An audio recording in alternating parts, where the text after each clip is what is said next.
तो भट्टी साहब ये तो जो पीटीआई है इसने तो लूज कर दिया अपना स्ट्रांग होल्ड। बिस्मिल्लाहिर्रहमानिर्रहीम। भाई साहब देखें, पीटीआई की शिकस्त तो नज़र आ रही थी। साहिब इल्म कुछ लोग कह रहे थे पिछले दिनों में जो कुछ नाराज़गियाँ हुई कि अगर वो भाई लोग पीछे ना आए तो पीटीआई के लिए इलेक्शन जीतना मुश्किल हो जाएगा।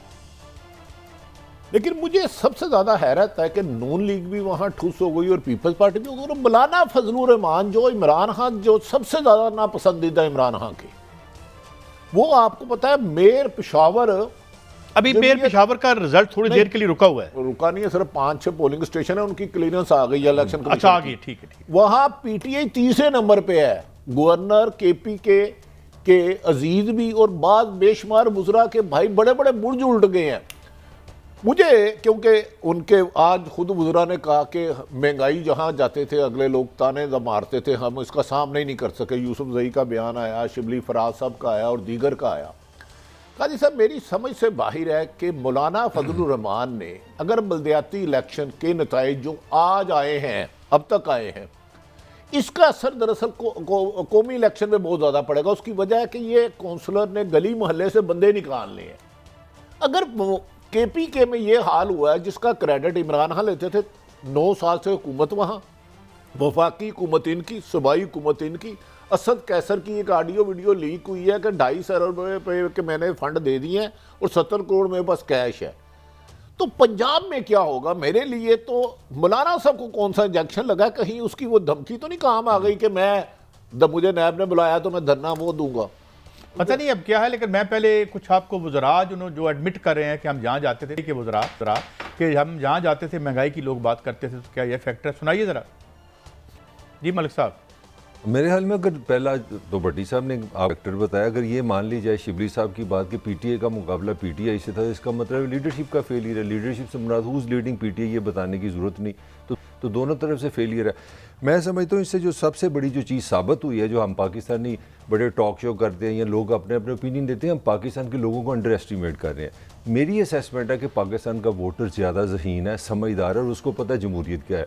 जमहूरियत की 1000 खामियाँ हो सकती हैं, मगर जमहूरियत में अगर अवाम वोट अपना सही डाले, अपना सही गुस्सा निकाले या अपना एक्सप्रेशन सही करे तो चीज़ें बदल सकती हैं। मैं समझता हूँ कि पाकिस्तान के वोटर ने, केपीके ने, ये साबित किया कि वो इंटेलिजेंट है, वो अपना दिमाग से इस्तेमाल करते हैं। और उन्होंने हुकूमत को, मैं इमरान खान के ख़िलाफ़ नहीं बात कर रहे, जब आप महंगाई, बेरोज़गारी और जो डिप्रेशन फैला है, उन्होंने साबित किया कि हम खुश नहीं हैं। सिंपल सी बात है, वो साबित हो गया। इससे ज़्यादा और क्या टेस्ट आपको चाहिए कि वो हुकूमत जो 9 साल से 2 दफ़ा वहाँ पर मैंडेट लेके बैठी है, फेडरल में भी उनकी हुकूमत है, वहाँ पे भी उनकी हुकूमत है, साबित हो गया हुकूमत रह गई है, इखलाकी तौर पे तो क्लियर हो गई है। अच्छा, अब ये वो कह रहे हैं भट्टी साहब के अंदरूनी इख्तलाफात, जरा वो भी सुनवा दे, फिर भट्टी साहब से कमेंट लेते हैं।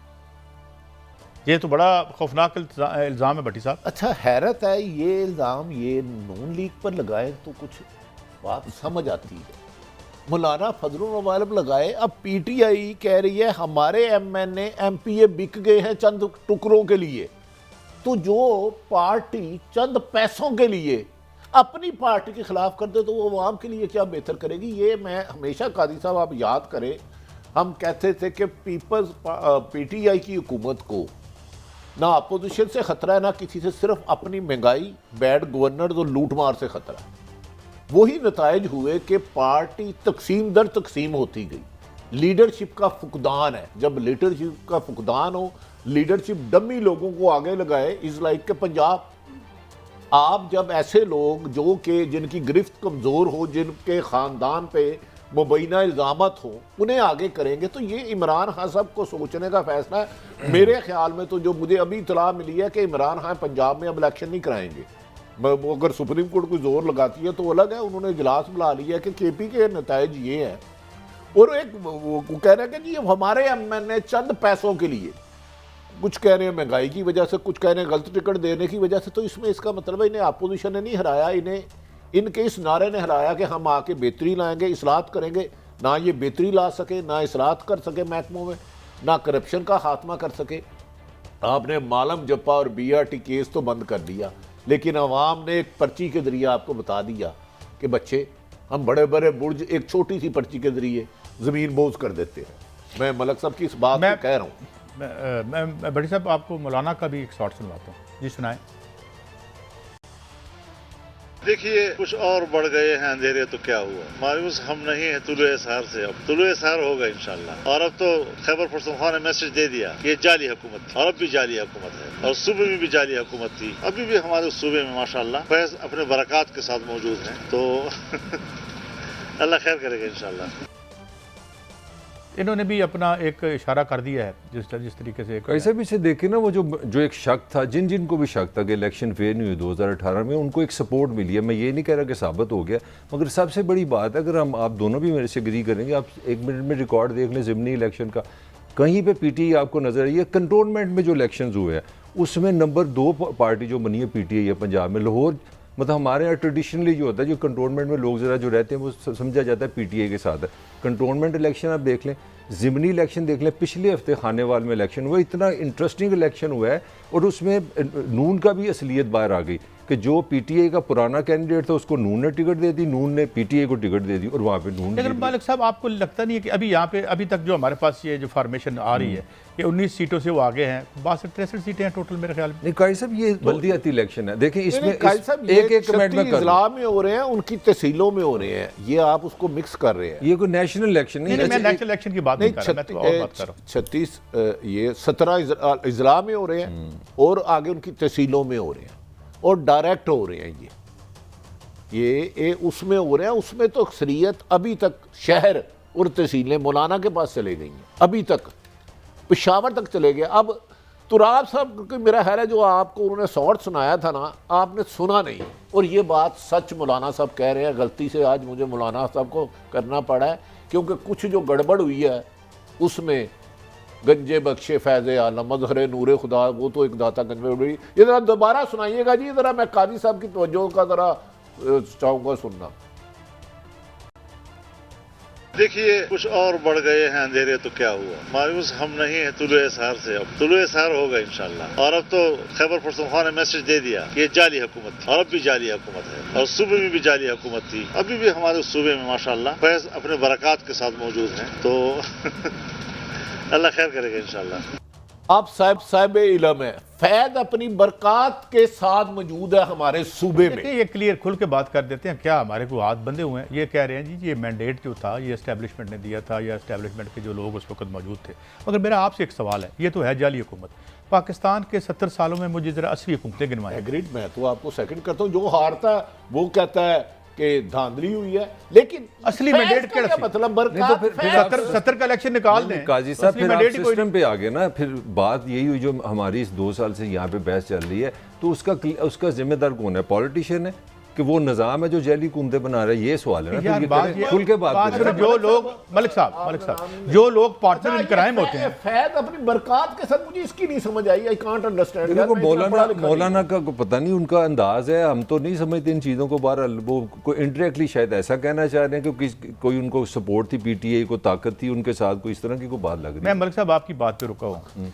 नहीं मुझे बताया ना, मैं आपकी जवाब देने लगा। जी हाँ प्लीज। पार्टनर इन क्राइम में मैं किसको बेहतर और किसको अच्छा कहूं? दोनों चोर मुझे बताएं फिर। दोनों चोर हो गए ना। अगर किसी एस्टेब्लिशमेंट ने इलेक्शन चुरा के 2 नंबर बंदा जिसका क्लर्क लगना भी मुनासिब नहीं था, वो उसको वज़ीर आज़म लगा देता है या वज़ीर आला लगा देता है, ठीक है ना? तो अब हम जो है इसमें इसकी सपोर्ट करें या उसकी सपोर्ट करें? दोनों हम इधर जाएं, दोनों में फंस गए ना। काजी साहब दोनों गिल्टी हैं, आप ये बात करें ना, आप दोनों गलत है। आप बिल्कुल ध्यान, हम लोग तो कोई जमात नहीं, हमारे लिए सब काबिल एहतराम है। आप तवक्को कर रहे थे कि चलो, मेरा ख्याल था कि पीटीआई हारेगी, ये मुझे अपनी असेसमेंट थी जितने मैंने लोगों से बात की, लेकिन मौलाना जीतेंगे इस तरह, ये आपको तो पहली बात तो ये है कि JUIF की एक रवायती सोशल बेस है यहाँ पे। मौलाना अबैदुल्ला सिंधी से लेके अब तक इनकी एक तारीख है, ठीक है। मौलाना मुफ्ती महमूद यहाँ के वज़ीर आला थे, इनके वालिद साहब, उनकी एक बैकग्राउंड है। दूसरी बात ये होती है कि जो इनकम्बेंट गवर्नमेंट होती है वो हमेशा उस पर लोगों को, इस पर तो बहुत ज़्यादा गिले हैं। तो भाई वफाक में कमाल है कादी साहब। वैसे मैं अगर कोई एक इलेक्शन मुझे दिखा दें बल्दियाती जो हुए ही नहीं, डिक्टेटरों ने कराए हैं, हमेशा ये तो फंड के पैसों के होते हैं कि 4 इसको स्ट्रीट लाइटें लगवा दो, 4 टोए कर दो। ये तो यार पंजाब, ये चले सिंध के इलेक्शन आने देना, तो मैं बता रहा हूँ अंदरूने सिंध पीपल्स पार्टी उड़ा के रख देगी सबको। ये मेरी असेसमेंट गलत भी साबित हो सकती है। सूबाई हुकूमत ने ही फंड देने होते हैं। मैं एक आपको बात, करोड़ों अरबों रुपए के फंड है इनके पास। पीपल्स पार्टी और पाकिस्तान मुस्लिम लीग नून का एक बहुत तवील तजर्बा है। पीपल्स पार्टी को उससे भी ज़्यादा तवील तजर्बा है इन इलेक्शन से डील करने का। हर चंद की पीपल्स पार्टी विक्टिम रही है और पीपल्स पार्टी पे एस्टैब्लिशमेंट के बहुत ज़्यादा अटैक आए हैं।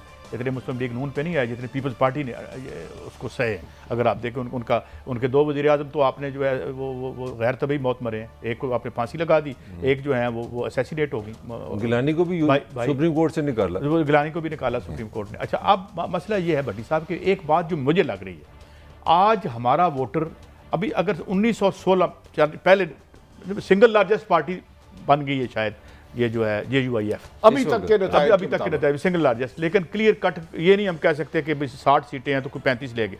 लोग भी कंफ्यूज्ड हैं और जो प्रोसेस मुझे लग रहा है आवाम बुरी तरीके से डीपोलिटिसाइज्ड है। या आपने कंटोनमेंट की बात की, वहाँ भी तो 17-18% बंदे, 82% बाहर नहीं आए। ये लाहौर के इलेक्शन में 80% बंदे बाहर नहीं आए। असल पॉइंट है जिस पे आप दोनों ने भी 82%। इसका आगे इफेक्ट देखते हैं। मेरे ख्याल में इससे बड़ा क्लियर पाकिस्तान का पॉलिटिकल फ्यूचर मुझे नजर आ रहा है। I could be wrong. सबसे पहले तो 60% पंजाब की बात करते हैं। पंजाब के साथ आपने सबसे बड़ा जुल्म किया। आपने शोर डाला जी यहाँ जमहूरियत नहीं होती। आपने पंजाब के बल्दियाती जो इलेक्शन इदारे हैं 4 साल से डाका मारा है उन पर।